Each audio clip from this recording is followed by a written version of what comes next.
بسم الله الرحمن الرحیم. درس چهارم: مصادر و منابع عقیده اسلامی. ما عقیده توحید از کجا یاد بگیریم؟ مصدر اولش قرآن عظیم الشان است. عقیده درست توحیدی در کجا هست؟ در قرآن عظیم الشان است. علامه ابن ابوالعز حنفی یک عالم بسیار بزرگ است. علامه ابن ابوالعز حنفی رحمت الله علیه در کتابش به نام شرح عقیده طحاویه، امام طحاوی رحمت الله علیه هم یک عالم حنفی هست و ابن ابوالعز حنفی هم یک عالم حنفی هست. او متنش نوشته کرده و شرحش علامه ابن ابوالعز کرده. این عالم بزرگوار آنقدر در عقیده توحید میفهمه که سبحان الله. من در طول زندگیم پشت یک سخن میگشتم، گم کرده بودم. یک روزی را پیدا کردم از زبان امی شخصیت، از کتاب از امی شخصیت. این شخصیت وقتی که یک جمله را گفت قلب مرا راحت ساخت. او جمله چی بود که این شخصیت گفت؟ ای گفت فالقرآن كله في التوحید و حقوقه و جزائه. گفت کل قرآن عظیم الشان در چی هست؟ درباره توحید و حقوق توحید و پاداش توحید است. سبحان الله. کل قرآن فقرآن كله، یعنی قرآن عظیم الشان کتاب توحید است. کل قرآن عظیم الشان بر تو درس توحید میده. دیگه علما همین گفتن. دیدیم که یک عالم بزرگوار دیگی که این هم بسیار در عقیده میفهمه. من حیث استاد و رهنمای معنی دو استاد بسیار چیزا را که از قرآن یاد گرفتیم، از سنت یاد گرفتیم. خود شرح از این در مسائل اعتقاد از این دو عالم بسیار زیاد یاد گرفتیم. از دیگه علما هم خوی دو عالم بسیار گپایش، هر گپ از اینا کس از این دو عالم مثل اینمی آب است که انسان در حالت تشنگی، در حالت مرگ است میخوای بمیری، این براتموت یک آبی را میده که دوباره برای تو زندگی بخش میشه. علامه ابن قیم جوزی رحمه الله این چی میگه؟ القرآن كله في التوحید، کل قرآن در توحید است. وقتی که ما آمدیم سر ازی دیدم که گپایزی ها چی هست. قسم اول کل قرآن درباره توحید است. بله، چه قسم؟ مثالش بگوید. قسم اول آیاتی است که اقسام توحید بیان میکنه: ربوبیت، توحید ذات، صفات، افعال، عبادات، نامها، توحید حکم. بسیاری آیات است که درباره ازی هست. قسم دوم آیاتی هستند که امر به طاعت و نهی از معصیت میکنن. در اینجا الله را اطاعت کنین. ایره چی میگن؟ ایره حقوق توحید میگن. امر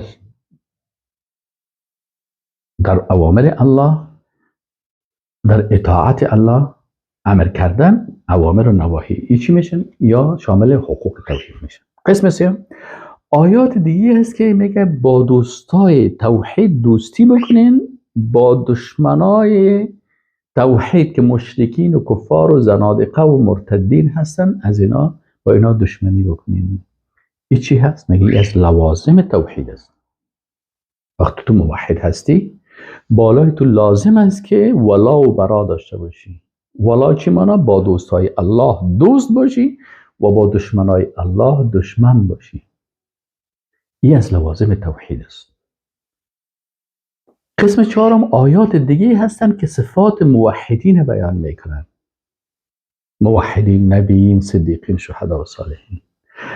قسم پنجم آیات هستن که قصه های موحدین بیان میکنن: قصه های نبیین، صدیقین، شهدا و صالحین. در قرآن و سنت ما شما میکنیم. قسم ششم آیاتی هستند که نصرت، کمک و اکرام و عزت الله را برای موحدین در دنیا بیان میکنن. نتایج توحید در دنیا. قسم هفتم آیاتی هستند که پاداش عقیده توحید در آخرت بیان میکنه، نتایج عقیده توحید در آخرت. قسم هشتم آیاتی است که دشمنای توحید معرفی میکنه. متوجه هستید؟ قسم نهم آیاتی هستند که مواصفات و عادات دشمنای توحید بیان میکنه، بیان صفات دشمنای توحید. قسم دهم آیاتی هستند که قصه های دشمنای توحید بیان میکنه، واقعیت های زندگی دشمنای توحید. قسم 11 آیاتی هستند که عاقبت و جزای دشمنی توحید در دنیا بیان میکنه. قوم نوح علیه السلام چه قسم هلاک شدن، قوم لوط چه قسم هلاک شدن، شداد چه قسم هلاک شد، فرعون چه قسم هلاک شد. قسم 12 آیاتی هستند که جزای دشمنای توحید در آخرت بیان میکنن که چه قسم برشان دوزخ و عذاب ها داده میشه. و قسم 13 آیاتی هستند که اسبابی را بیان میکنن که سبب نقص یا شکستن عقیده توحید میشه، نواقض عقیده توحید. 14 قسم هست که هر کدام از این اقسام توحید تا به نتایج توحید در دنیا، نتایج توحید در آخرت و بالاخره نواقص یا شکننده های توحید که و چی هستن. اینا کل از این مطالب هستن که قرآن کلش برای توحید است. پس اولین مصدر فهم عقیده توحید چی است؟ قرآن عظیم شما. دوم منبع و مصدرش احادیث رسول الله صلی الله علیه و سلم است.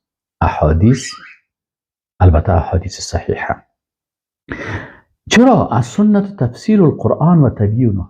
وقتی که سنت تفسیر و بیان قرآن است، وقتی که کل قرآن درباره توحید است، پس ما میتونیم بگوییم که السنة او الاحادیث الصحیحه كلها فی التوحید. احادیث صحیحه کلش چی است؟ این در توحید است.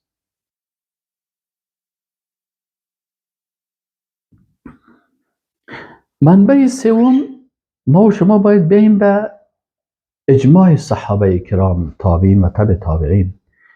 میبینیم که اونا توحید چه قسم تشریح کردن برای ما و شما. علما میگن که مصدر العقیده هو کتاب الله و سنت رسوله صلی الله علیه و سلم الصحیحه و اجماع السلف الصالح. و این اجماع صحابه و تابعین و تبع تابعین هستند.